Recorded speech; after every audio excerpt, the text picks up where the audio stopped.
Hi,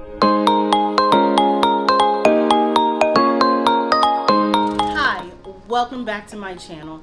In today's video, I'm going to go over the 2021 real estate market snapshot. Stay tuned.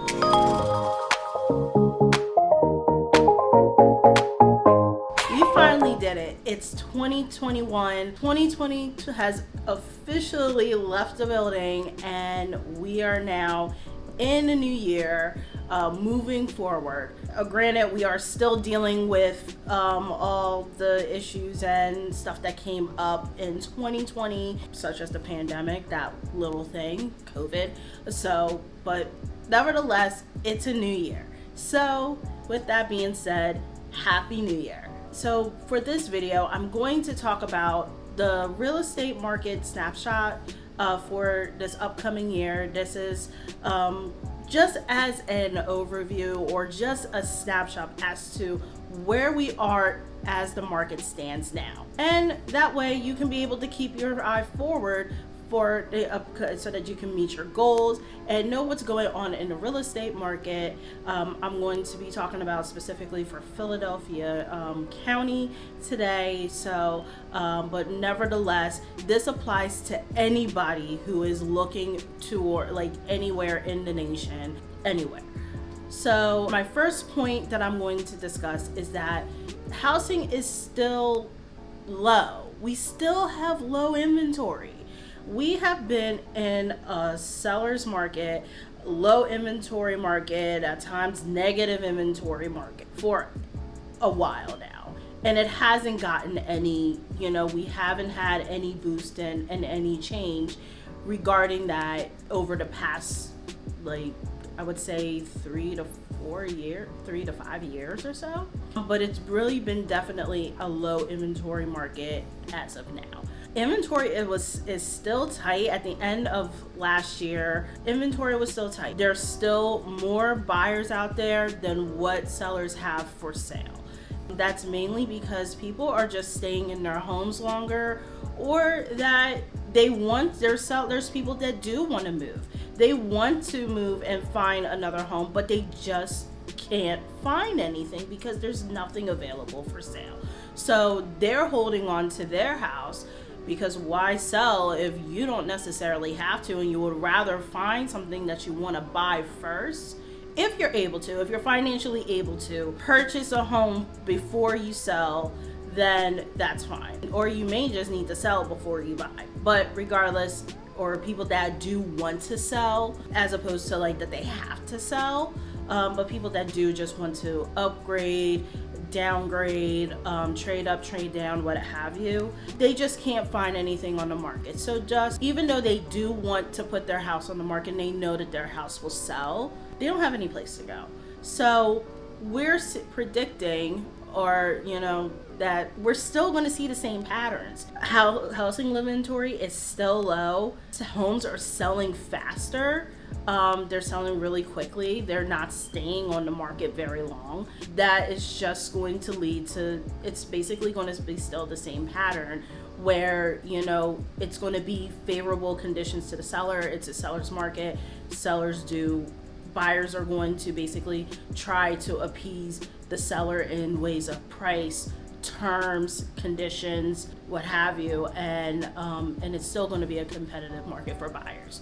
So with that being said, if it's now January, a lot of people may have taken the time off. A lot of buyers may have just gotten fatigued, or sellers that had gotten fatigued and decided to put their houses off the market, or buyers just kind of was like, okay, we're going to take a break for the holidays. You may have been able to find something, because if some people are still may have took a break, that leaves an opportunity for somebody else to pick that up while everybody is kind of relaxing.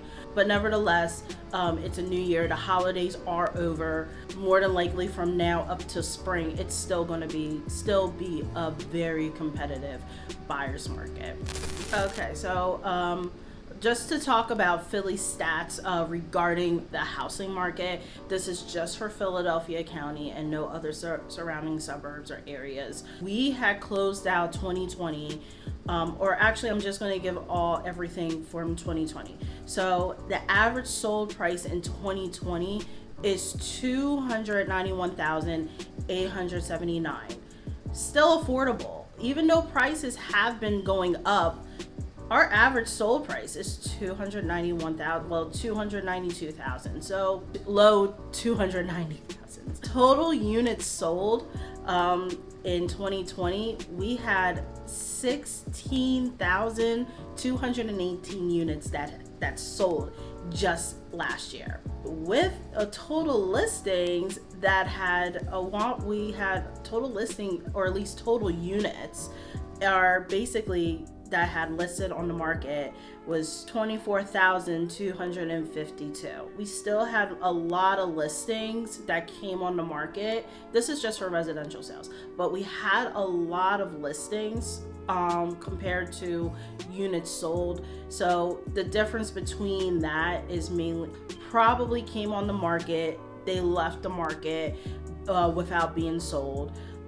Or that they had, to varying reasons, they may have had all intentions to sell, but they didn't, or that they had temporarily took their houses off the market for a period of time, regardless of what they wanted to do at the time. But yes, there, or just simply they just didn't sell their houses. They just, they either wasn't able to find a buyer for their home. That's basically what's the difference between that. But nevertheless, we still sold a lot of homes, even though we had listings that, units that just didn't sell. And we still made out pretty affordable compared to other markets and other areas. And I'm going to end that off with average days on market, which is 44. So throughout all of 2020, average, if you were to list your home, you could have sold it in 44 days, active on the market.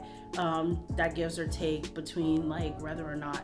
That's pretty quick. That's really quick. And we still anticipate that trend's still going to fly, maintain throughout into 2021.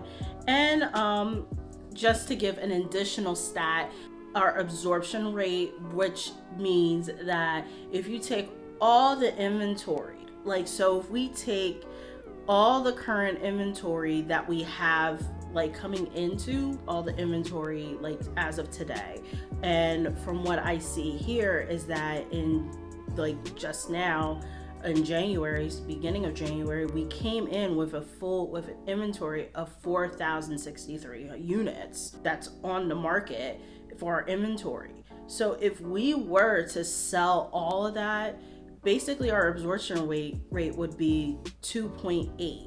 So meaning that if we take all the current inventory, we sell it, no new homes come on the market at all, it would take us 2.8 months to sell today's current inventory.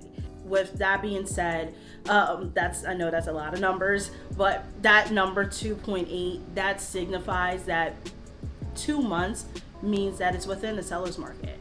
And normally how that absorption rate is divvied up is that if it takes 0 to 5 months, it's a seller's market. If it's 5 to 6, then it's a balanced market.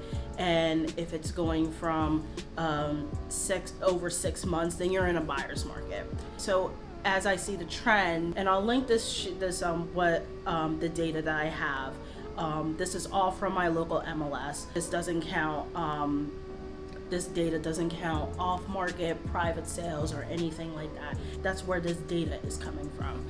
So, but nevertheless, there were still a lot of off-market deals that did happen, a lot. But regardless, that's what we have for Philadelphia market as of January 2021. Okay, the next point that I'm going to make is that in 2021, we're going to evaluate more space. More people are going to want more space. Homes with extra rooms, closed floor plans are more appealing to buyers looking for space to accommodate home offices, gyms, etc., or even homeschooling. Just throwing that in there.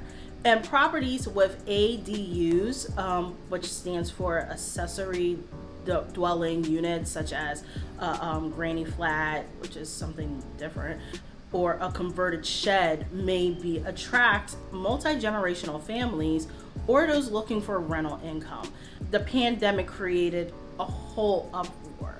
It messed everything up, from finances to government to not so much housing, but yes, housing, because we have homes that, people that may not be able to pay their mortgage, rentals, like tenants may not be able to pay their landlords for their rent, and those landlords who do own those homes may not be able to pay their mortgage, or they may not be able to survive if they do own that property free and clear, and that is their only income. With the pandemic and the shutdowns and everything that's happened, the civil unrest all throughout 2020, it tossed everything up.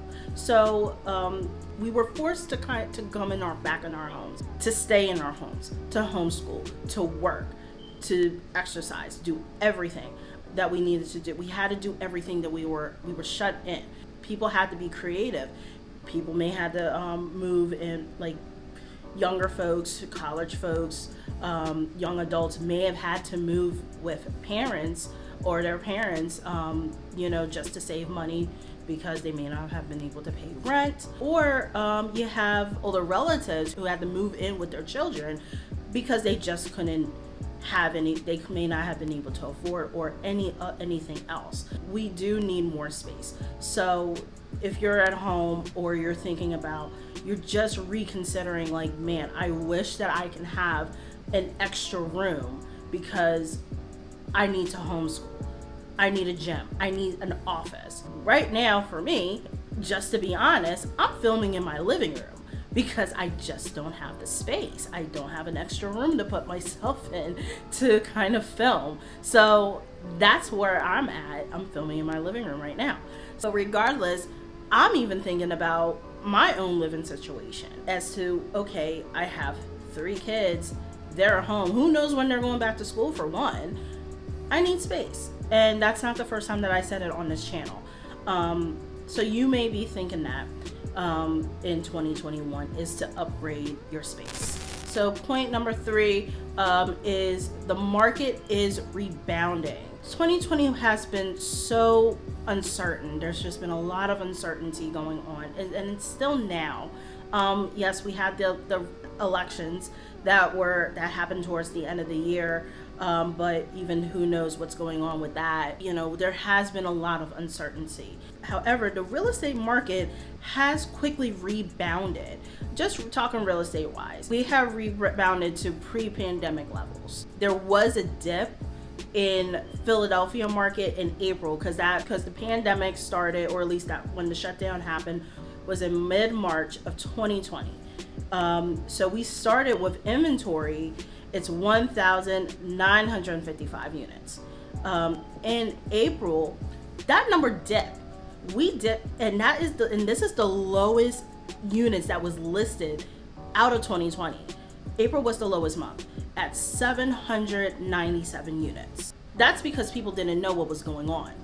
People didn't know whether or not they needed to sell their house.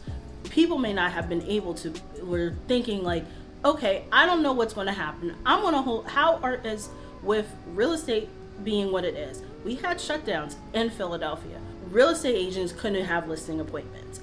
Buyers was not allowed to see homes. We had to be very creative, which is having virtual opens. Sellers had to take their own pictures. Sellers had to also videotape their home so that they can be able to show their houses. It was tough. People did sell. We did sell during this time, but a lot of people just didn't list their houses at that time because there was so much uncertainty. We just didn't know what was going to happen. But up to May, when things kind of started, once we kind of found our groove, and buyers were still going out and buying, that's where we got to that number at 1,740 units that were listed. But however, if I'm looking here, we only sold in May 722 units. So from April to May, even though we had a lot of houses, even though they were both the lowest months, April was the lowest month for units listed, May was the lowest month for units sold out of the whole year. So, but we still rebounded. We rebounded, and in June we had the most inventory at 2,429 units that were listed, and we're seeing homes being listed on the market, and they're also selling. We, out of the real estate industry, we are one of the earliest industries to rebound from the pandemic. Okay, point number 4, we are at increased buyer demand. Like I've been saying, we don't have a lot of listings, but we have a lot of buyers. We're going to see this trend into 2021. Many millennials have fast-track plans to buying with the money that they have saved while sitting at home. I'm a millennial. I didn't have a choice. I couldn't move back in. We were able to survive on our own. But some millennials had to go back home. They had to move back home because if they were either in a city where rent was high or rent was extremely high, they probably just needed to break their lease and end up going back home. But anyway, plus mortgage rates, for one, now I'm talking about mortgage rates, have continued to hover at historic lows, making home ownership more affordable for many. Yes, that's true. We have a lot of buyers. Mortgage rates are very low. Mortgage rates continue to hover at historic lows, but we have a lot of buyers, and some buyers may not be able to buy because they just can't find anything. Even though mortgage is low, home prices are still up.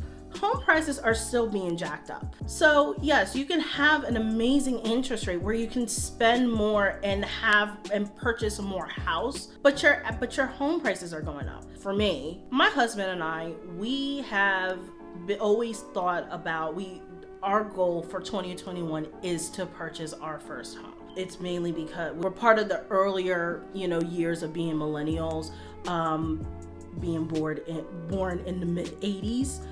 So we went to college, and we basically left college where there wasn't a lot of jobs.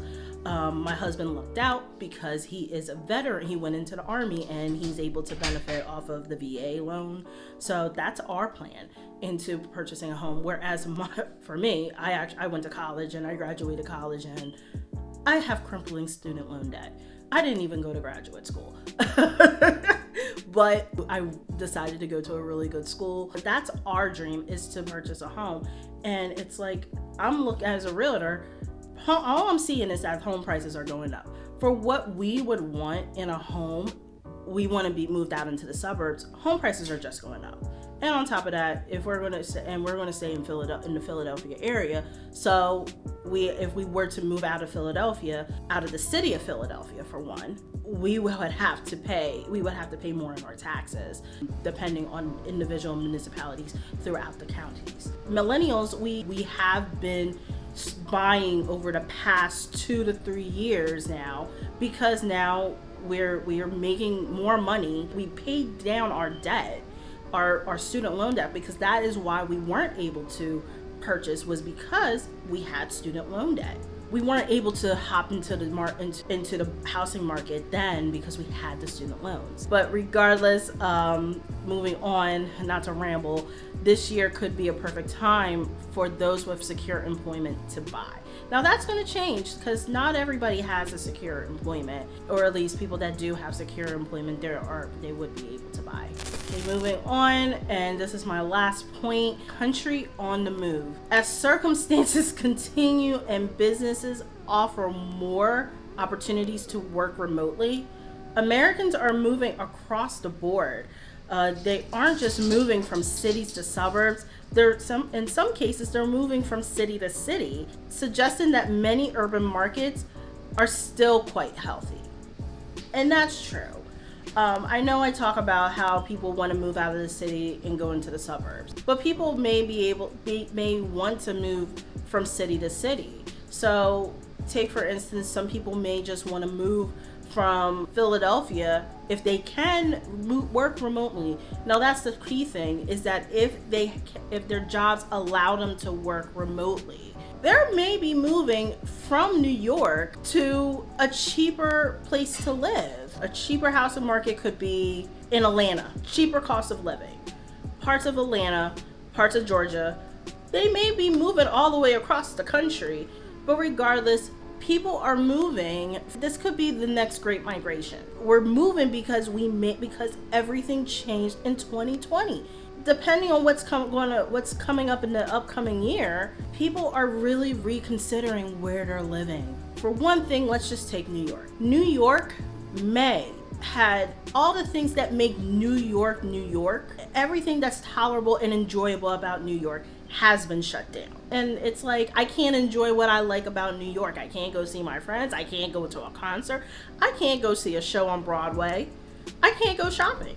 And it's the same thing with Philly. Being in the city limits of Philadelphia, you're kind of cramped on top of each other. You have row home. Okay, I'm here, I'm home all day. Okay, I have somebody that's across the street from me that is, I don't want to see what they're doing. I don't want to see somebody fighting in the street. The only reason that I may be in the city is because I work in the city.